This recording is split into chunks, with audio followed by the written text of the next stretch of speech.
Well, these two were a surprise. I'm Joe Retno with a review of two Amazon originals from Blumhouse TV, Evil Eye and Nocturne. Like any multi-film review that I do, there will be spoilers throughout.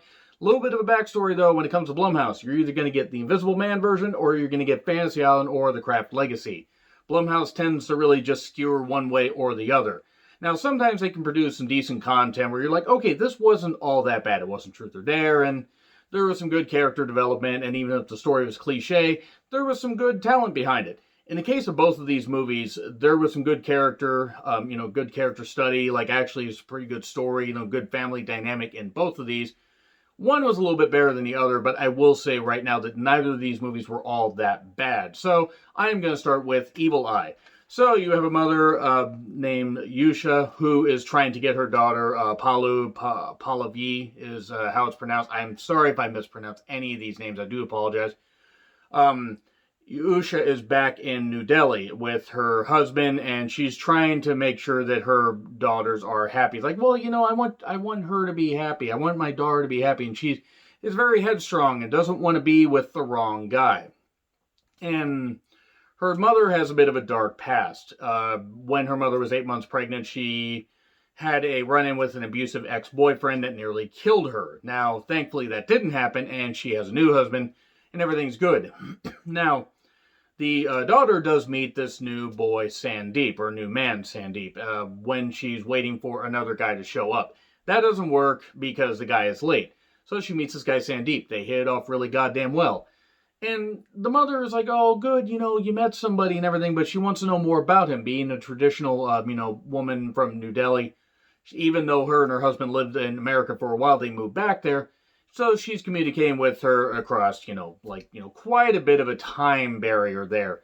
Difference of time, if you will. Like, when it's like 7 a.m. in the morning, it's like whatever in the afternoon there. And the mother is happy for her, but starts to kind of wonder because she's having these headaches, she's having these visions. There's this thing called the evil eye, where it's something she has, where she has this weird feeling like, something isn't quite right. Things seem too perfect with this new guy. And she even has these suspicions because of when the guy was born and how astrological signs are lining up, that maybe this guy could be her, that abusive ex reincarnated. And, it seems far-fetched. I will admit that. And it is actually pretty far-fetched when you think about it. But the family dynamic is what works here. The relationship between the father, the mother, and the daughter is really what the central core theme of this is. And I was surprised by how strong it was.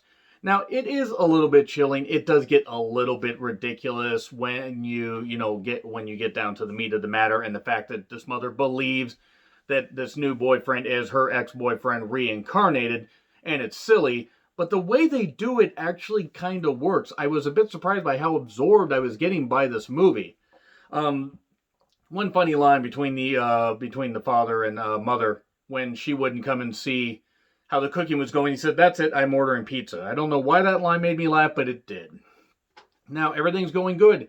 Yes, things seem to be moving a little bit fast, but everything's good. And then she finds out more, and she's like, holy shit, something's kind of going a little wrong. She sees these earrings that her daughter got. They were similar to the earrings that she got from this ex-boyfriend. And then she's talking on the phone one night to the boyfriend after this engagement and everything. The engagement's going great. The mother's talking to the boyfriend, and it turns out that he actually is the guy reincarnated. But by then, I'm invested. By then, even if it's bonkers, even if it's stupid, something actually works about this. This movie's by no means great. It is by no means perfect. It's by no means highbrow and like something that I'm going to remember beyond, hey, these characters are actually pretty good. And the acting is not all that bad. The mother ends up going to America. She ends up going to see her daughter, basically to save her daughter. And yeah, this guy's trying to get with her, but says, well, if you do what I say, I won't kill your daughter. I mean, obviously he eventually will because he's psychotic and reincarnated from a guy that she tried to kill. And actually did end up killing because she pushed him over the bridge when he tried to attack her because she was just that strong and that determined to protect her baby. And then they get in the kitchen fight and everything, and basically he gets dispatched. The mother gets stabbed, but she's saved. And, her daughter's there with her in the hospital, and even there's this new doctor that speaks Hindi, and she's like trying to hook her daughter up right after they survived, this attack by a reincarnated ex, as silly as it is. But the mother even says to the daughter, well, hey, the daughter says, well, what if he comes back? Well, if he does come back, we're going to keep doing the same thing. What if you have a daughter? You're going to train her how to take care of this, and that's going to get passed down from generation to generation. Yes, it sounds silly. It sounds stupid. But honestly, the family dynamic and the acting is really what makes it work here. It's ridiculous, but it is what it is.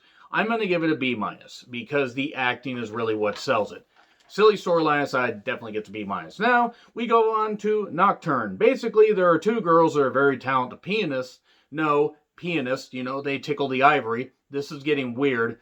And one girl named Juliet is jealous of her sister, Vivian. She has everything. Even though Juliet has a skill, she wasn't able to get into Juilliard. She wasn't able to, achieve her dream, but she's still at school and still trying to achieve that.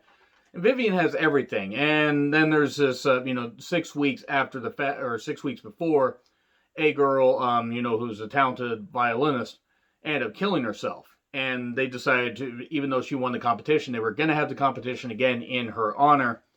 And Juliet finds this girl's book. And this book has weird drawings and everything, and this weird, supernatural feel about it. And from there, yes, it gets a little silly. I will admit, between Evil Eye and Nocturne, this actually is the weaker one.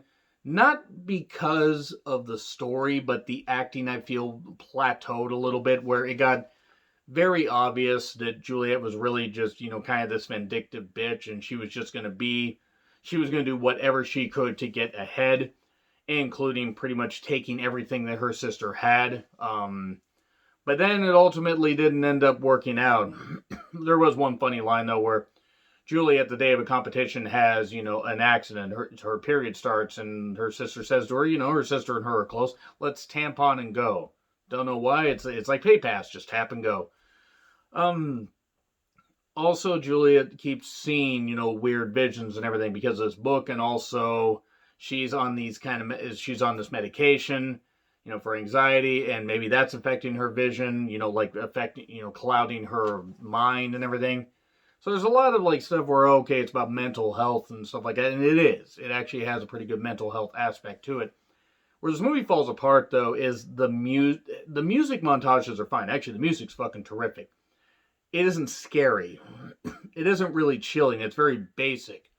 And unfortunately, this is where this one kind of, flatlines a little bit. It's very obvious where it's going to go from the beginning. Once you find out that Juliet's basically just trying to take over her sister's life. However inadvertent at first, that's what she ends up doing. She ends up sleeping with the boyfriend, the ex-boyfriend, because it turns out that Vivian was sleeping with one of the teachers, the teacher that she had that was instructing her. Helping her tickle more than the ivory, apparently. And yeah, it's a little bit silly with, a little bit of supernatural stuff. And there's nothing wrong with trying to be scary, but this one, it tries to aim to be sort of like a TV movie version of Black Swan without the great visuals. And not that the budget was bad. The budget wasn't all that bad. The special effects are okay. The drawings and the book came to life. But all these visions she's having, it's just obvious that, her mind was going. And that's really what it came down to. She had this competition where her sister had suffered an accident at a party. Now, either she got pushed or she fell. It's really hard to tell. And didn't even mean for that to rhyme, but her sister may never play again, so Juliet gets the spot. And her and her sister are talking just before the competition, and the sister says, you're mediocre. I mean, it's not that I'm not a good sister to you, but I've always been better than you. And you cracked in your last, recital, your last solo. That was when she was in second grade, but still, so they were about 8 years old, something like that. But the whole point is as things go on, from there, she has this vision where she's up on the roof and she's going to fall and everything. But, oh, no, wait, they cut back and she's having this concert and everything goes good. And it actually turns out she fell onto this freaking, metal piece because she basically killed herself because she lost her goddamn mind. And that was pretty much what ended up happening. So it just proved that even if you want to be something great, well, I mean, sometimes some people can't handle the pressure, and I think that's what this was about. But this one was a bit weaker, and it had decent acting. The story was okay. It wasn't bad, but it was average. I'm gonna say C.